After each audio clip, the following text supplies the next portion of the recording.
حضرت معاویہ رضی اللہ تعالیٰ عنہ کے سلسلے میں یہ بچہ سوال کر رہا ہے اور کہتا ہے کہ نعوذ باللہ وہ منافق ہو گئے تھے، اور منافق تھے وہ یا وہ صحابی نہیں تھے، یا اس طرح کی باتیں.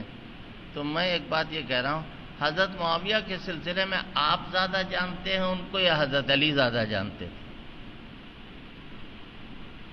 حضرت علی سے ان کی لڑائی ہوئی، وہ زیادہ جانتے تھے یا آپ زیادہ جانتے ہیں؟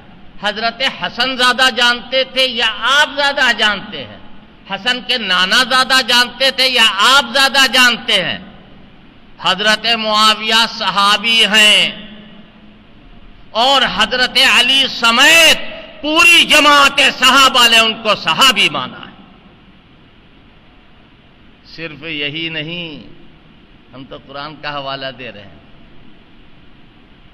پوری جماعت صحابہ نے ان کو صحابی مانا ہے.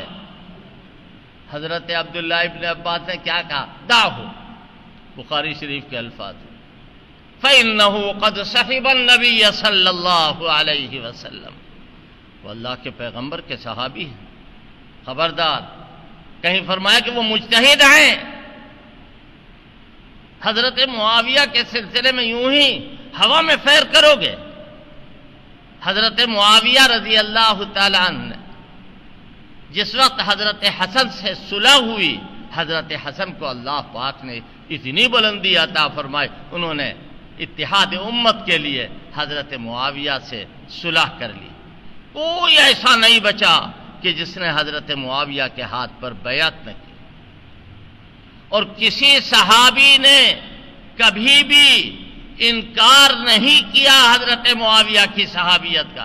کوئی آدمی اگر حضرت معاویہ کے سلسلے کوئی بات کہتا ہے تو ہم تو فوراً یہی جواب دیتے وہ صحابی تھے. امام بخاری نے حضرت معاویہ کے فضائل و مناقب میں کوئی لمبی روایتیں نہیں پیش کی. غور سے سنیے گا اس بات کو. اور یوں لکھا باب و ذکر معاویہ. جو حضرت معاویہ کے بدخواہ اور حاسد ہیں وہ کہتے ہیں باب و ذکر معاویہ کا کیا مطلب؟ معلوم ہے آپ کو ذکر کتنا بڑا لفظ ہے.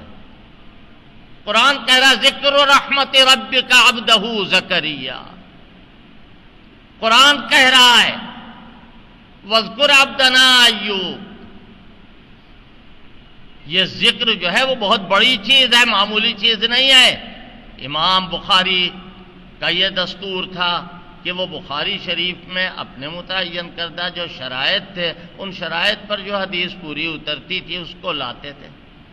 حضرت معاویہ رضی اللہ تعالیٰ عنہ کے فضائل و مناقب میں کیا یہ بات کم ہے کہ امام بخاری نے اپنی صحیح میں لکھا ہے اول جیشی یغزون البحر، کہ جو پہلی مرتبہ کشتی سے جہاد کرے گا، سمندر سے جا کر کے جہاد کرے گا، اس کے گناہ معاف.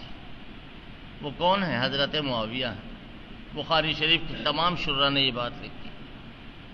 پھر یہ کہ حضرت علی رضی اللہ تعالیٰ نے حضرت معاویہ کے پاس خط لکھا اور کہا فالحق ان ربنا واحد ودیننا واحد ودعوتنا فی الاسلام واحدۃ. یہ کون لکھ رہا ہے؟ حضرت علی لکھ رہے ہیں. اور کیا کہا کہ نہ اسلام میں نہ حضور کی صحبت میں ہم زیادہ ہیں نہ تم زیادہ ہو، ہم دونوں کو حضور کی صحبت ملی. آگے کیا لکھا کہ یہ لڑائی جو ہوئی یہ تو دھوکے دھڑی میں ہوئی. وہ ہمارے بھائی ہیں، اخواننا بغوا علینا، انہوں نے ہمارے ساتھ بغاوت کا معاملہ کیا. یہ حضرت علی رضی اللہ تعالیٰ عنہ فرما رہے ہیں. حضرت معاویہ حضرت عثمان کے قاتلوں کا قصاص لینے کے لیے کھڑے ہوئے تھے. اور اگر یہ بات غلط ہے تو جب روم کے حاکم نے کہا کہ معاویہ ہمارے پاس آ جاؤ، ہم دونوں مل کے علی کو قلع قمع کریں، تو حضرت معاویہ سامنے آئے اور کہا او رومی کتے، کان کھول کے سن لے، اگر تو نے آنکھیں نیلی پیلی کی تو علی کے لشکر سے جو پہلا مجاہد سامنے آئے گا، پہلا سپاہی سامنے آئے گا، اس کا نام معاویہ ابن ابی سفیان ہو. حضرت معاویہ غزوہ حنین میں حضرت معاویہ شریک ہوئے حضور کے ساتھ، اور یہی نہیں ہے کہ جتنے بھی، یہ تو قرآن کی آیت ہے، آپ لوگ اپنے اپنے گھر پر ترجمے میں جا کے ذرا دیکھیے. میں حوالہ دے رہا ہوں سورہ توبہ 10واں پارہ، آدھے سے کچھ پہلے 10واں پارہ کہہ رہے ہیں تو شاید کوئی خفا ہو جائے کہ یہ پارہ کہاں سے آ گیا، یہ پارہ کہاں سے آ گیا.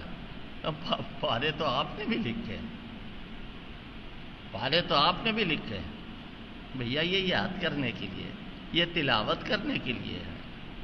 اور پھر بقول مفتی تقی عثمانی کی میری ان سے گفتگو ہوئی، بات چیت ہوئی، مدینہ منورہ میں ملاقات ہوئی. اللہ ان کو اچھا رکھے، خوش رکھے، ہر بلا ہر مصیبت سے بچائے. انہوں نے کہا دیکھو بھائی، قرآن میں چھیڑ چھاڑ نہ کرنا، قرآن میں چھیڑ چھاڑ نہ کرنا، ورنہ قرآن مجید کے اندر تحریف کا دروازہ کھل جائے گا.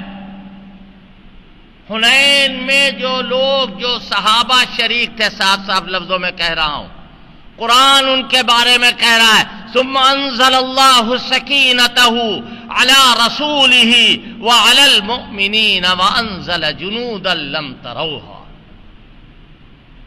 کہ یہ وہ لوگ جن کے پیر اکھڑ گئے تھے، وہ لوگ جو خوش ہونے لگے تھے، اللہ تعالیٰ نے ان کی نصرت کے لیے ایسا لشکر بھیج دیا کہ جس کو تم نہیں دیکھ رہے تھے.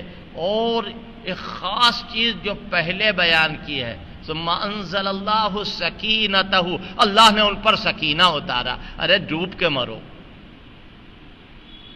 غیرت کی وجہ سے چلو بھر پانی میں آدمی ڈوب جائے. حضرت معاویہ جس لشکر میں موجود ہیں، اس کے لیے اللہ کہہ رہا فانزل اللہ سکینتہ، اللہ نے سکینہ، اگلی قوموں میں جو نبی آتے تھے ان پر سکینہ اترتا تھا. حضرت امام اہل سنت نے یہ بات لکھی، اللہ نے ان پر سکینہ اتارا. اور اسی طرح دوسرے غزوے میں، جس کو غزوہ طائف کہہ لیجئے یا جنگ یمامہ کہہ لیجئے، یہ غزوات جو ہیں ان میں حضرت معاویہ کی شرکت ہوئی. حضور اپنے ساتھ منافق کو بھی لے جاتے تھے. حضرت معاویہ اگر منافق ہوتے، حضرت معاویہ کے باقاعدہ، حضرت معاویہ کاتب تھے، مکے میں سب سے زیادہ لکھے پڑھے شمار ہوتے تھے. حضور پاک صلی اللہ علیہ وسلم وحی الہی ان سے لکھواتے تھے اور یہ لکھا کرتے تھے. قرآن کی اور دیگر احادیث کی جو وحی اللہ کی طرف سے حضور پر آتی تھی، اس کو ضبط کرنے کے لیے، محفوظ کرنے کے لیے حضرت معاویہ کو کھڑا کرتے تھے. علماء نے لکھا ہے کہ حضرت معاویہ جو ہیں وہ ایک ڈھال ہیں، اگر اس ڈھال کو ختم کر دو گے اور ان کی طرف انگلی اٹھاؤ گے تو کوئی صحابی بچے گا نہیں. اور ہمارا یعنی اہل سنت و جماعت کا سب سے بڑا امتیاز یہ ہے، سب سے بڑا، یہ بات لے کے جائیے گا کہ ہم صحابہ اکرام کے سلسلے میں الٹی پلٹی بات نہ سنیں گے نہ کہیں گے. صحابہ اکرام میں چاہے کسی کا نام ہو بخاری میں یا نہ ہو، 50 نہیں 1000 صحابہ ایسے ہیں کہ جن کا نام نہیں ہے. ہم کہتے نہ ہو، اگر وہ صحابی ہیں تو پوری کائنات میں نبیوں کے بعد اپنے بعد والوں سے افضل.